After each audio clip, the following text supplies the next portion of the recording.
북한군 무인기 5대가 군사 분기선을 넘어와 대한민국 영공을 침입한 사건으로 세상이 시끌벅적합니다. 합동참모부 발표에 따르면 2022년 12월 26일 오전 10시 25분쯤 경기도 김포시 전방 및 군사분기선 북쪽 상공에서 북한 무인기들의 항적을 처음 식별을 했다고 합니다.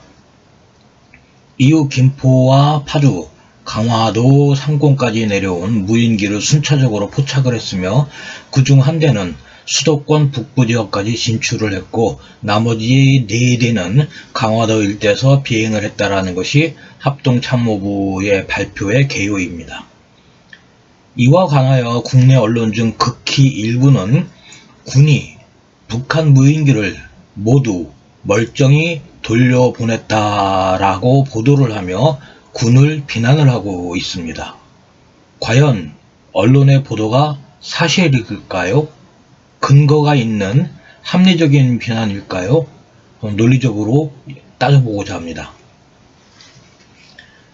우선 많은 언론들이 헤드라인을 뽑아내기를 북한 무인기를 식별하고 추적을 했는데 격추를 못 시켰다라는 논지로 비난을 하고 있습니다. 언론들 보도에 따르면 군은 10시 25분부터 16시 30분경까지 약 6시간 동안 북한 무인기를 추적을 했습니다. KBS 뉴스가 보도한 영상을 보면 공군의 F-15K와 육군의 AH-1 코브라 공격 헬기가 북한 무인기를 추적을 하는 장면이 나옵니다.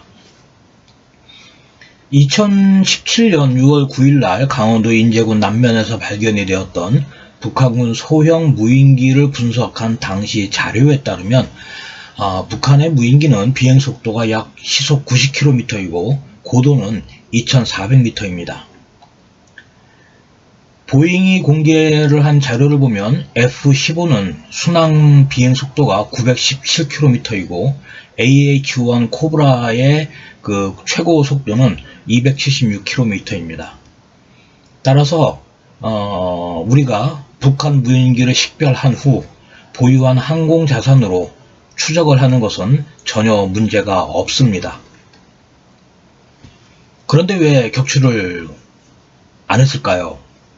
KBS 뉴스가 보도를 한 영상에서 식별이 되는 F-15K 전투기와 AH-1 코브라 공격 헬기의 기동 장면을 근거로 국내 일부 활자 매체 언론사들이 얼마나 무책임한 보도를 했는지를 증명을 하고자 합니다. 첫 번째, 비행 고도의 문제입니다. 현재 화면에 보시고 계시는 것은 북한 무인기 4대가 출현을 한 강화도 북부의 강화역사박물관 인근의 위성 사진입니다. 그리고 이 사진에 북한 무인기의 비행고도 2400m를 설정을 하고 표시를 했습니다. 고고도에서 작전을 하는 기종인 F-15K에 내장이 된 20mm 벌칸으로 격추를 시도할 경우 유탄의 일부가 지상에 있는 민간인 또는 민간시설에 피해를 줄 수가 있습니다. 이 화면은 작전 고도가 3500m인 AH-1 코브라가 7.62mm 미니건으로 북한 무인기의 격추를 시도할 경우 역시 유탄에 지상에 있는 민간인이나 민간시설이 피해를 입을 수 있음을 보여드리는 겁니다. 따라서 군이 민간인 피해 없이 북한 무인기를 격추하려면 F-15K나 AH-1 코브라는 비행 고도를 지표면에서 한 1000m 가까운 저고도까지 낮추어서 북한 무인기 아래에서 상승을 하면서 사격을 해야만 합니다. 그러나 이 경우 오토파일럿으로 비행을 하는 북한 무인기가 갑자기 비행을 바꾸거나 속도가 빠른 F-15K나 AH-1 코브라가 주변 지형과 충돌을 할 수 있기 때문에 매우 위험합니다. 결국 북한 무인기를 추적을 하다가 지상에 민간인이 없거나 민간 시설이 없는 지역에서 격추를 시켜야 하는데 현재 화면에서 보듯 휴전선에 근접한 강화, 김포, 상공에서 F-15K나 코브라 공격 헬기의 공중 기동은 동서 한 방향으로만 제한되기 때문에 사실상 작전이 불가능한 겁니다. 저공에서 상승을 하면서 상향 사격을 한다고 해도 사격 후 상승 시에 휴전선을 월산할 가능성도 매우 높습니다. 결국 국내에 있는 황색 언론과 군사 전문 기자라고 자처하는 사람들은 군이 결정을 한 내용을 제대로 알지도 못하고 비방을 하고 있는 것입니다. 두 번째는 합동참모본부 작전부장인 이승우 소장의 브리핑 내용입니다. 26일 18시에 공개가 된 합참작전부장의 브리핑 내용입니다. 우선 영상의 원본을 들어보시겠습니다.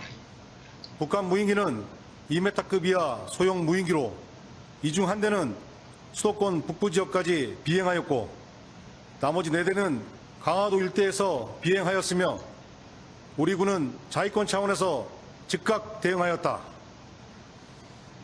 우리 군은 최초 미상항적을 김포전방 군사분계선 이후에서부터 포착한 후 절차에 따라 경고방송과 경고사역을 실시하였고 항적 추적 및 격추사산을 운용하면서 우리 국민들의 피해를 발생시키지 않은 범위 내에서 대응하였다.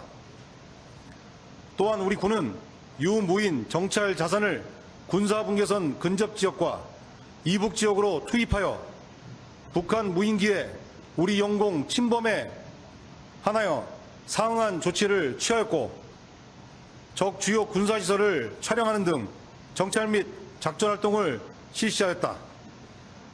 북한의 이 같은 도발에 대해 앞으로도 우리 군은 철저하고 이 브리핑에서 중요한 부분은 48초부터 1분 09초 구간입니다. 이 부분만 다시 편집을 하면 다음과 같습니다. 정찰 자산을 군사분계선 근접 지역과 북지역으로 투입하여 북한 무인기에 우리 영공 침범에 한하여 상응한 조치를 취하였고 적 주요 군사시설을 촬영하는 등 정찰 및 작전활동을 실시하였다. 우리 군은 유무인 정찰 자산을 군사분계선 근접 지역과 이북 지역으로 투입하여 북한 무인기에 우리 영공 침입에 한하여 상응하는 조치를 취하였고 적 주요 군사시설을 촬영하는 등 정찰 및 작전 활동을 실시했다 라고 우리가 북한 지역에 들어가서 정찰 활동을 했다고 분명히 밝히고 있습니다. 북한 무인기 도발에 상응하는 대응으로 우리가 똑같이 북한의 정찰 자산을 들여보냈다는 내용이 상당히 중요합니다. 결국 북한과 우리 둘 중에 누가 더 손해를 보았을까라고 하는 손익 계산서를 따져볼 필요가 있습니다. 전략적으로 생각해보면 오토파일럿으로 비행하라는 북한 무인기를 무리해서 격추하지 않고 되돌아가도록 보내주면서 우선 국민들에게 북한 무인기 도발을 충분히 알렸고 두 번째, 오토파일럿으로 비행하는 북한 무인기를 이륙한 도발 원점을 확인을 할 수 있으며 북한군의 어떤 부대가 이 무인기를 운용하는지를 확인을 하고 F-15K에 장착이 된 카메라로 북한 무인기를 촬영을 하여 무인기에 관련 정보를 획득을 했고 비례성 원칙에 의거하여 우리나라의 정찰기도 북한 내륙으로 들어가 촬영을 했으니 과연 누가 더 이익을 보고 누가 손해를 본 것일까요? 옐로우 저널리즘이 생산을 하는 국내 언론 보도의 폐해를 이제는 국민들이 자각을 하고 조금 순화를 시킬 필요가 있지 않을까 이런 생각을 합니다. 이번 편 여기까지 하겠습니다. 감사합니다.